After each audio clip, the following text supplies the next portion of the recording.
চতুর্থ দৃশ্য। সময় 1757 সাল 25শে জুন। স্থান মুর্শিদাবাদ নবাব দরবার। চরিত্রবৃন্দ। মঞ্চে প্রবেশের পর্যায় অনুসারে সিরাজ জনৈক ব্যক্তি, সৈনিক, অপর সৈনিক, বার্তাবাহক, দ্বিতীয় বার্তাবাহক, জনতা ও লুৎফা। দরবারে গণমান্য লোকের সংখ্যা কম, কিন্তু শ্রেণীর সাধারণ মানুষের সংখ্যাই বেশি। স্তিমিত আলোয় সিরাজ বক্তৃতা করছেন। ধীরে ধীরে আলো উজ্জ্বল হবে। সিরাজ: পলাশির যুদ্ধে পরাজিত হয়ে আমাকে পালিয়ে আসতে হয়েছে। সে কথা গোপন করে এখন আর কোনো লাভ নেই।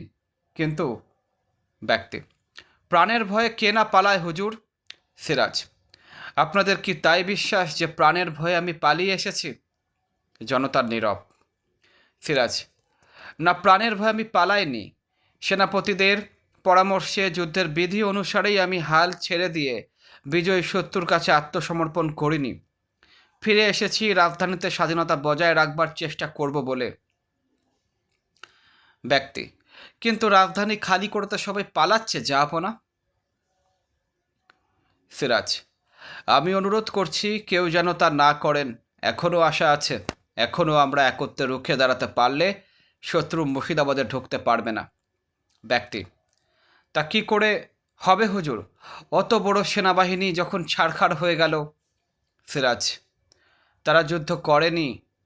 তারা দেশবাসীর সঙ্গে, দেশের মাটির সঙ্গে প্রতারণা করেছে। কিন্তু যারা নিজের স্বার্থের চেয়ে দেশের স্বার্থ বড় করে দেখতে শিখেছিল, মুষ্টিমেয় সেই কজনই শুধু যুদ্ধ করে প্রাণ দিয়ে গেছে।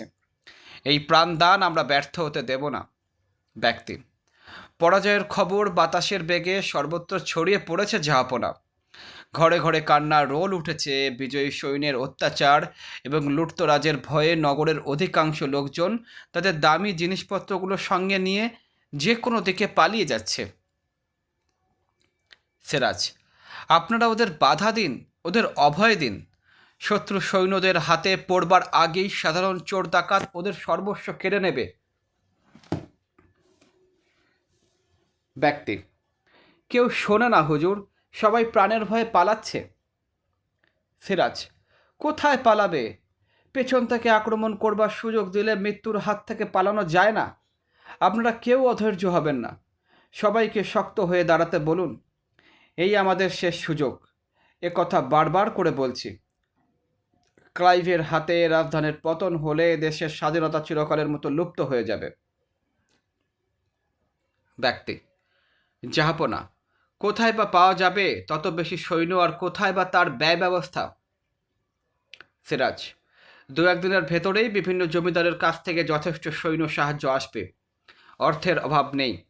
সেনাবাহিনীর খরচের জন্যেও রাজকোষ উন্মুক্ত করে দেওয়া হয়েছে। আপনারা বলুন কার কি প্রয়োজন। সৈনিক: ইয়ার লতিফ খাঁর সৈন্যদলে রোজ বেতনে আমি জমাদারের কাজ করি জাহাপনা।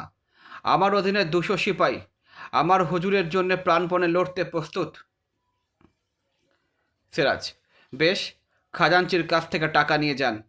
আপনার সিপাহীদের তৈরি হতে আদেশ দিন।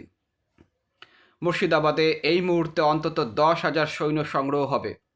জমিদারের কাছ থেকে সাহায্য আসবার আগেই বাহিনী নিয়েই আমরা শত্রুর মোকাবিলা করতে পারব। অপর সৈনিক: আমি রাজা রাজবল্লভের অশ্বারোহী বাহিনীতে ঠিকাহারে কাজ করি। আমার মতো এমন আরও শতাধিক লোক রাজবল্লভের বাহিনীতে কাজ করে। যা আপনার হুকুম হলে আমরা একটা ফৌজ অল্প সময়ের ভেতরেই খাড়া করতে পারি। সিরাজ: এখনই চলে যান।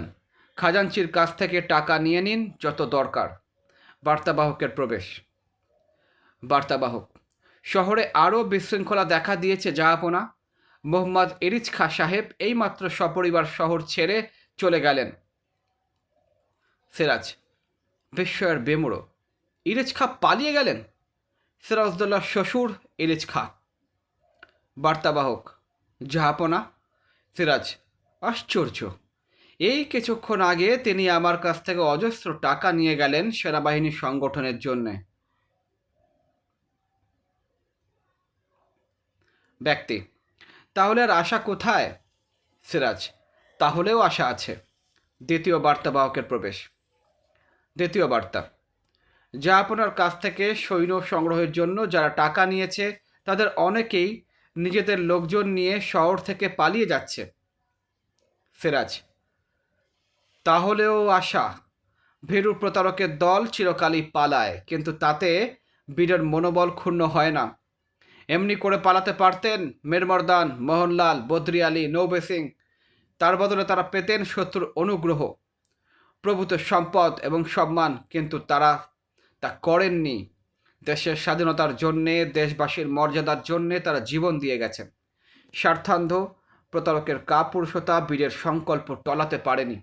এই আদর্শ যেন লাঞ্ছিত না হয়, দেশপ্রেমিকের রক্ত যেন আবর্জনা স্তূপে চাপা না পড়ে।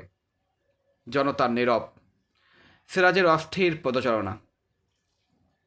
সিরাজ, সমস্ত দুর্বলতা ঝেড়ে ফেলে আপনারা ভেবে দেখুন কে বেশি শক্তিমান। একদিকে দেশের সাধারণ সমস্ত মানুষ, অন্যদিকে মুষ্টিমেয় কয়েকজন বিদ্রোহী। তাদের হাতে অস্ত্র আছে, আর আছে ছলনা এবং স্বার্থ। অস্ত্র আমাদেরও আছে, কিন্তু তার চেয়ে যা বড়, সবচেয়ে যা বড়, আমাদের আছে সেই দেশপ্রেম এবং স্বাধীনতার রক্ষার সংকল্প। এই অস্ত্র নিয়ে আমরা কাপুরুষ দেশদ্রোহীদের অবশ্যই দমন করতে পারব। ব্যক্তি, সাধারণ মানুষ তো যুদ্ধ কৌশল জানে না হুজুর।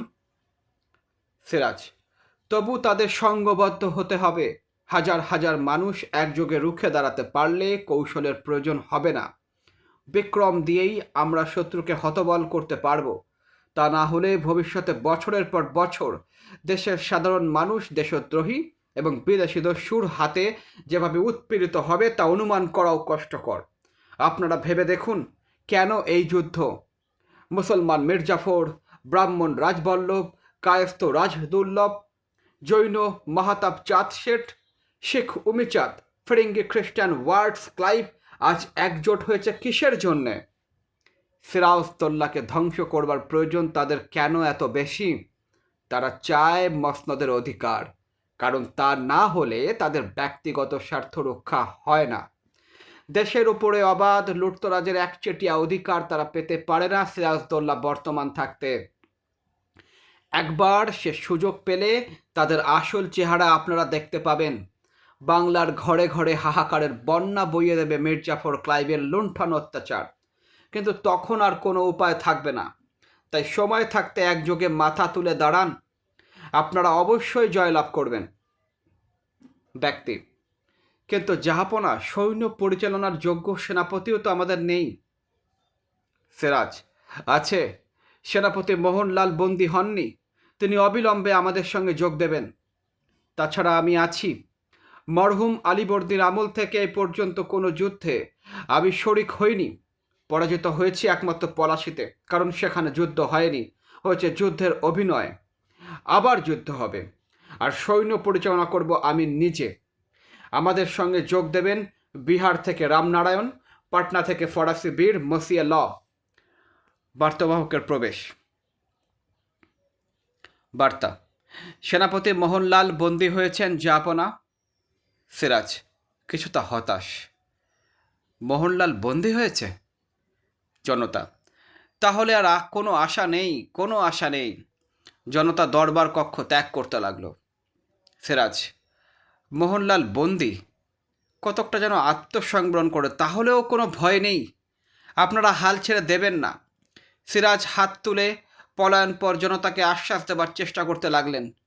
জনতা তাতে কান না দিয়েই পালাতেই লাগলো।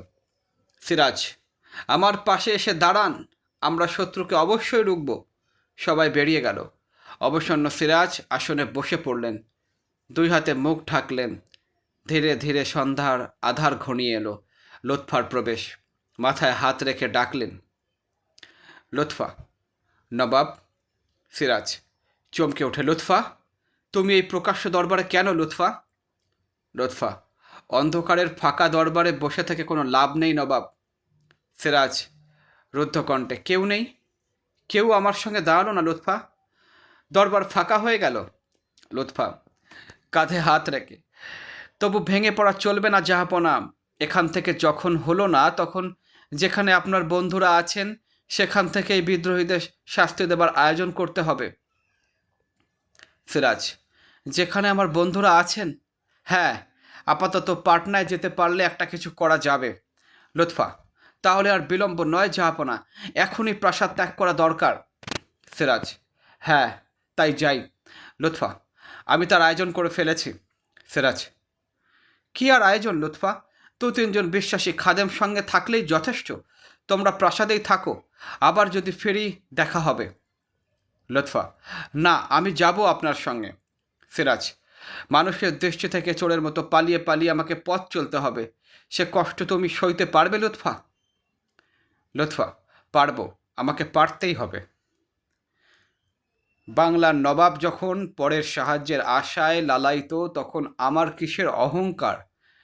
মৃত্যু যখন আমার স্বামীকে কুকুরের মতো তাড়া করে ফিরছে, তখন আমার কিসের কষ্ট? আমি যাব, আমি সঙ্গে যাব। কান্নায় ভেঙে পড়লেন। সিরাজ তাকে দুহাতে গ্রহণ করলেন। দেশান্তর: